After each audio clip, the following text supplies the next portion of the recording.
Nossa intenção é mostrar um pouco dos André, módulos nenhum apresentados. saudações pessoal, boa noite, Saudações, tudo. Bitters. Boa noite. Boa noite. Essa, esse é um momento de descontração para a gente poder compartilhar um pouco de conhecimento, tanto por parte na parte de compreensão dos módulos do Bootcamp, como dos desafios de código. Inicialmente a gente está com esse projeto mais para resolver os desafios de código, mas posteriormente vamos estender para os projetos de uma maneira mais dinâmica, de várias áreas, tanto na área de otimização, que é a minha área, mas como na parte de desenvolvimento de aplicativos, jogos. Então esse vai ser um contexto bem legal do projeto. É um projeto livre para todo mundo participar, quem quiser. A gente tem um canal no Discord, então a gente está sempre buscando maneiras de melhor dinamizar, interagir com a comunidade, de forma que esse valor seja compartilhado e mútuo, criando oportunidades para todos. O nosso servidor, o link para ele vai estar sempre na descrição de todos os nossos vídeos, então é só você abrir lá naquele maisinho que tem depois do título, você vai encontrar lá o nosso servidor para você poder entrar. O Bootcamp que a gente vai analisar hoje é o Bootcamp Microsoft AI for Tech, GitHub Copilot. Ele está dividido em alguns módulos, né, de introdução ao GitHub Copilot, começando a usar a GitHub Copilot Meu além... Deus, você fala igual um indiano. Por isso que os indianos acham que você é um deles, André. Deve ser. Pode botar PB aí nesse trecho. Ok. Começando a usar o Copilot além de gerar código, né, que você vai entender um pouco mais da ferramenta. A IA, ética e você, como compreender em relação a como usar o prompt de geração de respostas. E features exclusivas de business, beta e revisão final. Então todos esses módulos compõem esse bootcamp da plataforma de Lifelong Learning da DIL. Nosso foco é nesses desafios de código. Tá? No desafio de código, debugando um conversor de data simples, debugando um verificador de anagramas e debugando uma calculadora de moda. Então esse desafio ele se encontra no módulo 3, que é o debugando com Git Copilot. Então a gente tem um contexto do desafio e ele introduz uma estrutura de análise para fazer uma solução de acordo com o solicitado, né? É um parâmetro de entrada e tem uma função que eu não sou muito adepto a usar uma função no meio da estrutura, né? Eu sempre coloco em cima do escopo. Você não é muito adepto a usar uma função no meio da estrutura e sim, não dentro do escopo, é isso? É porque ela vai de contra muitos conceitos de PEP. Saiba o que tem que utilizar para utilizar. Então você está colocando um input e depois está colocando uma função. Eu acho que melhor estruturado seria assim. Então eu tenho todas as funções superiores, tem o input e tem os comandos de invocação, né, dessa função.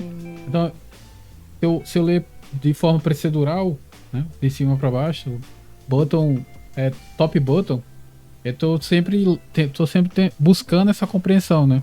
Eu tenho tais funções que futuramente eu vou chamar. Então se você for fazer uma manutenção ou uma correção de código, você já sabe que aquela função existe. Sim, eu entendi. Então ele segue essa lógica, ok.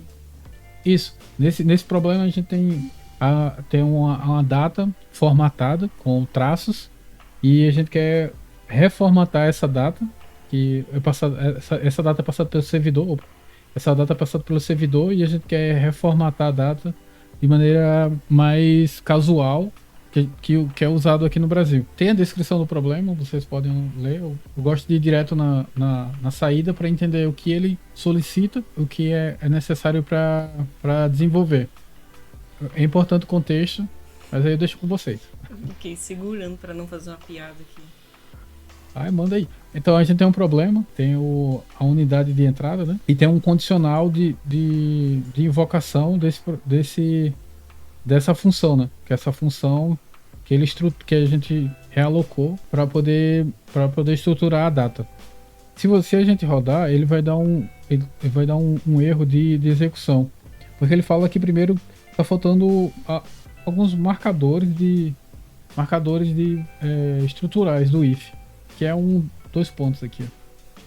De cara já dava pra ver que faltava uns 2 pontos. É legal quando você vai analisando o código, você vê essas marcações. Opa, tá faltando um marcador aqui que é um marcador estrutural, que a função depende desse marcador estrutural para entender que ela termina ou inicializa ali. Então a gente vai lá, roda novamente, a gente já tem um resultado prévio. Esse resultado prévio passou aqui, ó, ele converteu direitinho, mas nos outros não. Eu entendi, porque lá em outros países, né, o pessoal tem essa mania terrível de colocar o mês no lugar que é o dia pra gente numa data. Eu não vejo como mania. Eu vejo como uma coisa terrível, porque eu nunca sei como tá a data que eu tô lendo. Eu nunca sei se é o dia 12 ou se é o mês 12. Eu tenho que ficar tentando adivinhar pelo formato. Mas, assim, depende de como você estiver lendo, quando você tá lendo em inglês, sim, aí claro. já. Mas o problema é quando é aquela a chave já muda. que, tipo, tá no seu idioma, mas tem algumas coisas que não estão, né? Tem vários, assim. Sim. Então, pra resolver, a gente precisa trocar. Ele tá colocando o mês no dia e o dia no mês. Então, eu vou só trocar esses dois. Vou dar um Ctrl X. Teve outro um dia desse que era exatamente assim. O problema de plataformas assim que eles perdem a qualidade na questão de gamification, de avaliação das pessoas, dos estudantes. Desafios têm que ser pensados de modo com que você aplique um conhecimento e que ele complemente o que você sabe.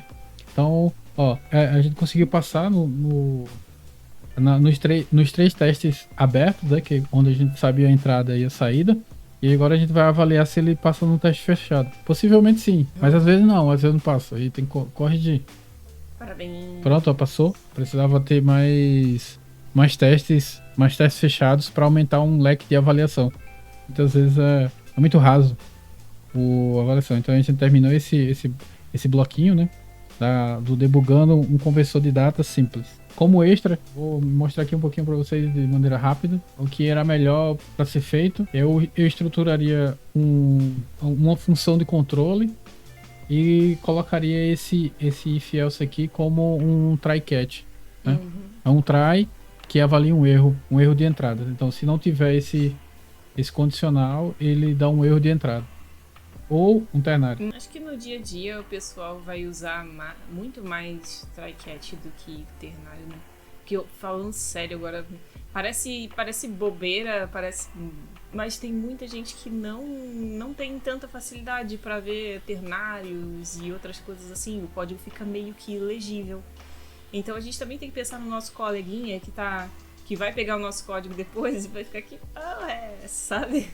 É porque, na verdade, tem um default, né? Ele vai avaliar um default aqui, se tem uma condição de existência, ele executa e... Então, normalmente se usa um try exception em Python, só para mostrar que essa solução poderia ser bem melhor estruturada. Então, tem vários conceitos de POO, de PEP, e assim, tirar um melhor proveito. Para a segunda, é um desafio bem popular, assim, que é avaliar se uma palavra é um anagrama. Então, como uma palavra é um anagrama? Ana é um anagrama. Então, ela começa com A-N-A. Se a gente inverter, A-N-A.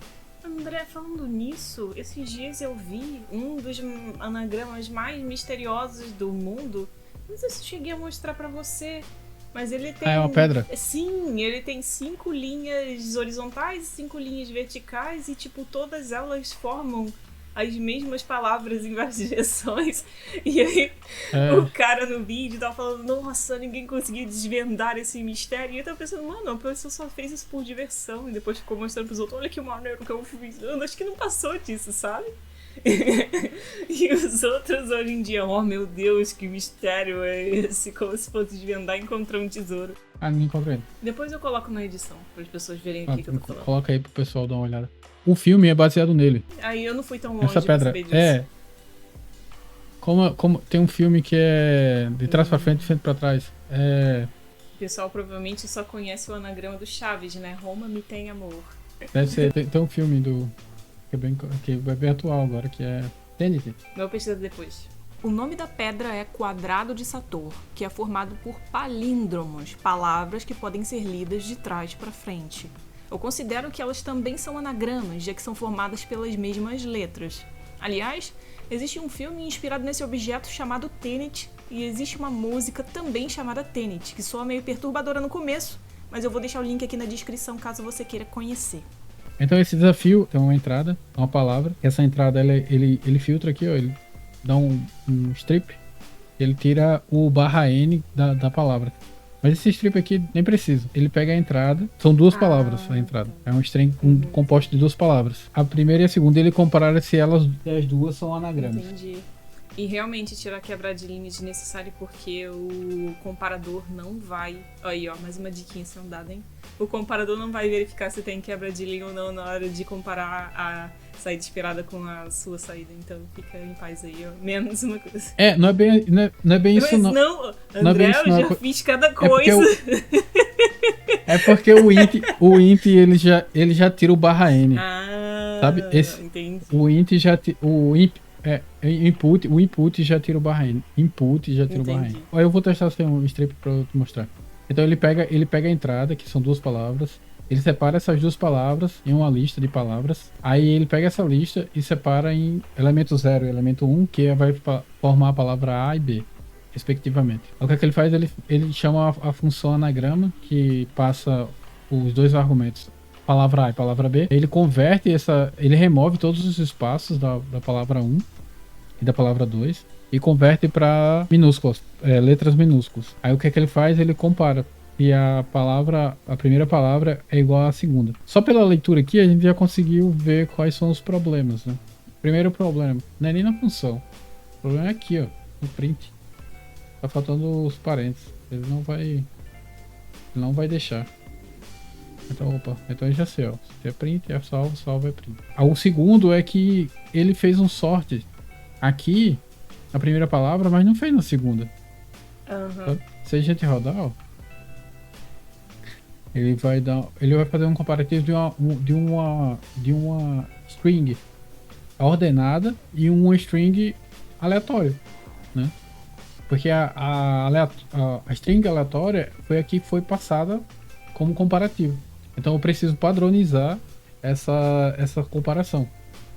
Então aqui a primeira passou porque a segunda condiz com a primeira, sabe? Não condiz. Então falso, vou comparar falso com falso. Belezinha. E aí dá falso. Mas as que precisam de um resultado verdadeiro, elas não vão passar, vai dar sempre falso. Esse sorted que ele faz é colocar em ordem todos os caracteres em ordem alfabética? Em ordem crescente. Entendi. É de acordo com o ASCII do caractere. Então ele vai rodar aqui, ó. Boa. Deu certinho. O que eu faria aqui era o que eu faria assim, ó. Eu transformaria isso daqui numa função.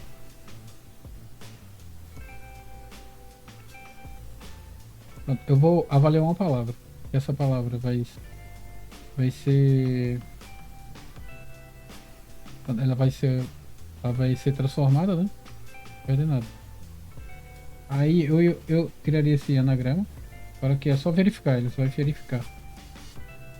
No trabalho eu sei que algumas pessoas discordariam disso daí. Tem que saber o que vai ser verificado. Então, tipo, existe uma grande diferença entre o código que você vai fazer para um desafio de código e o código que você vai fazer pro seu trabalho, tá? Lembre sempre que no seu trabalho vai ter uma outra pessoa que precisa entender o seu código. Então você tem que deixar de uma forma que as pessoas vão entender o que cada coisa faz. Entendi. Ó, entendi. O que essa função tá fazendo, né? Ela tá ordenando. Sim. Ordenando palavra. Palavra, pronto. Legal. Beleza. O que é que ela tá fazendo atualmente é isso. Ela ordena a palavra. Ela diminui, ela faz com que ela deixa a palavra toda minúscula, depois ordena e devolve. Aí eu tô avaliando se a ordenação Se a ordenação da palavra A, ordenando palavra A é igual a palavra B. Oi, o que é que tá rindo aí? Porque seria muito melhor fazer isso numa IDE, né? Porque a IDE ia explicar na hora, ó, tá errado isso daqui, ó. Você fez a função desaparecer, e agora? Mas eu só converti a função. Botei três iguais. Não existe no não Python. É Não existe JavaScript. no Python. Não, 3 iguais não. Eu acho que eu poderia ter um marcador. 3 iguais. Não sei pra quê. Eu achei esquisito também quando eu conheci. Pronto, tá vendo? Diminuí a função e ela foi mais direta. Fez a mesma coisa. Aqui também, é verdadeiro, poderia mudar. Vamos lá, pessoal. A gente terminou o segundo. Tô dando... Coloca palmas. Porque eu falei que não rodava sem o strip. Faz uma ponte atemporal.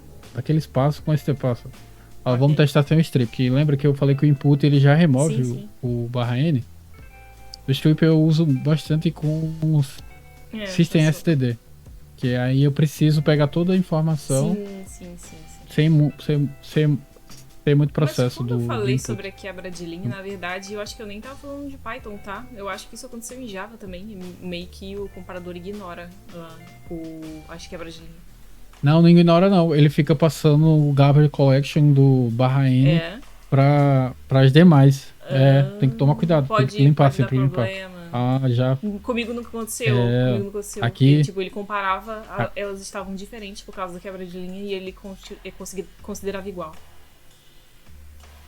Mas tava crack em algum momento por causa do /n. Vamos lá pro terceiro. O terceiro é bem curtinho também. Esse terceiro, ele tem uma lista de entrada. Aqui, ó, lista de entrada. Uma lista de entrada de números inteiros. E avalia se tem números repetidos. Qual número repetido tem maior frequência? Isso antes, né? Tá? Já. É um desafio já padrão. Mas esses desafios caem bastante em avaliação de emprego, tá? Então é bem tranquilo. É tranquilo, mas tem umas pegadinhas aqui. Tem que saber um pouco das funções. Então ele recebe uma entrada. Vamos lá. Recebe uma entrada, uma entrada que é um string, que é composta dos números e espaço. Aí ele vai fazer o split dessa entrada. Que os dados vão ser mapeados de acordo com a entrada. Ele vai ser convertido, esses dados vão ser convertidos para inteiros. Basicamente, as entradas têm aquele montão de número, como você falou, né? Só que esse montão de número com o espaço no meio, eles estão separados por espaço. Esse monte de número separado por espaço é, na verdade, uma string, né? Não é um número. Então, o que você vai fazer aí é separar pelos espaços e transformar em uma lista de números. Dessa vez, números inteiros mesmo, não um monte de strings. Isso, aí eu vou chamar a função, passar esses dados, essa lista de inteiros, para avaliar a questão das modas, né? Que são os valores que se repetem nessa sequência. Quando eu passar esses dados, essa função vai receber como argumento uma lista de dados inteiros. Deixa eu ver aqui. Vou definir uma lista de frequências, que é para poder fazer a avaliação desses dados que se repetem. Vou alimentar... Não, uma lista não. Um dicionário, tá? É um dicionário. Vou fazer um dicionário porque cada identificador ele vai ter uma frequência de aparições. Então, cada identificador vai virar uma chave e o item vai virar o contador. Pronto. Então, o número dentro dessa lista vai ser avaliado se o número está dentro desse dicionário de frequências. Se não, eu vou adicionar ele... Se sim, eu vou adicionar um a mais no item que é caracterizado a essa chave. Entendeu? Foi mal, André, eu tava pensando nos problemas aqui. Vai. Só vai. Então é isso. Então se o elemento existir, eu quero que some 1 ao item. Então, se o elemento existir como chave, eu quero que some 1 ao item. E se ele não existir... Você vai adicionando conforme você encontra esse elemento. Isso, se ele não existir, eu quero que ele inicialize dentro do dicionário a chave com o item 1, com o contador 1. Então ele vai mapear, ele vai rastrear toda a lista de dados que foi passada e montar esse dicionário. A partir montar esse dicionário, eu preciso pegar a maior frequência de valores. Qual é a maior frequência de valores dentro de... Você falando frequência fica bem confuso pra mim. Que, tipo assim, na verdade, que você vai pegar a maior incidência de algum elemento, né? Correto. A incidência de quê? Esse aqui que tem um erro. Do número. É. Dos itens. Uma incidência dos itens. Eu vou rodar aqui e vai dar um errinho. O erro tá aqui, tá? Vou marcar aqui. Então ele pega a maior frequência. A maior frequência é dos itens, de acordo com as chaves. Então eu tenho a sequência. Vou avaliar esses itens, contar esses itens que vão virar chaves. E cada contador de cada chave é em relação à maior frequência. Eu vou avaliar qual é a maior frequência nesses contadores. Ok? Aí a partir daqui eu vou rastrear nesse dicionário. Aqui, ó, nesse dicionário, em relação aos itens, qual a frequência, qual o item que tem a frequência igual à maior frequência. Então, peguei a maior frequência, agora eu vou buscar os itens que tem essas maiores frequências e anexar a essa lista de modas. Lembra? Moda é os números que aparecem mais em uma lista de informação, de dados, numa lista de dados. Eu confesso que eu li o título e a única coisa que eu pensei foi em pessoas com roupas bonitas. Também. Por isso é moda. Porque é a maior frequência de padrões. Sim, parecendo. Sim, faz sentido. Moda é moda. Por causa disso. Sim. Aí, e depois a gente retorna. Então se a gente rodar direto, sem consertar nada, primeiro ele aparece um erro aqui, ó, 23. Aqui, ó, do else. 2 pontos, ó. Lembra? Pô, deixa eu passar um bagulho bem enviado. Rastrear é importante. Eu não deixei passar, eu já sabia. Eu só... Se fosse a ideia, a gente tinha falado na hora. Tinha. Então, importante, roda na IDE, depois volta pra cá. Muito Sim, bom. Já falei isso 1000 vezes. Ajuda bastante. O pessoal, na maioria das vezes, não faz isso. Eu não faço não, mas... Eu gosto de rodar no terminal. O Redo roda no terminal. Eles botam em IPython. Aí já roda no terminal e só vai. Galerinha, tem que deixar um projeto de IO na sua máquina com todos os desafios lá. Roda primeiro no seu computador, depois você roda na plataforma. Porque você aprende a usar as ferramentas que você tem local para depois usar a plataforma. A plataforma é o de menos. Assim. Depois você acostuma e já ele vai automático. Aí passou, tá vendo? O que eu fiz? Eu quero avaliar em frequência os valores que estão atrelados às chaves. Né? Que as chaves são os identificadores, são os números reduzidos. Que é meio ruim visualizar quando não tem nada pra ver, né? Mas basicamente é um dicionário, galerinha. Tem uma chave e tem um valor. Aí não tem também nenhum dicionário. A partir dessa... eu coloco... A partir dessa lista aqui, não fazendo mansplain. Aí, a partir dessa lista aqui, eu posso formar um dicionário como? Esse primeiro número aqui é meu identificador primário, né? 1 é minha primeira chave. Quantas vezes 1 aparece? Uma vez. Aí o próximo número é um número que não tem na minha lista de rastreio. 2. Eu só tenho 1, né? Eu só tinha 1. Aí depois eu botei 2. Quantas vezes 2 aparece nessa lista aqui? Então eu vou contar. 1, 2, pronto. Aí não tem mais.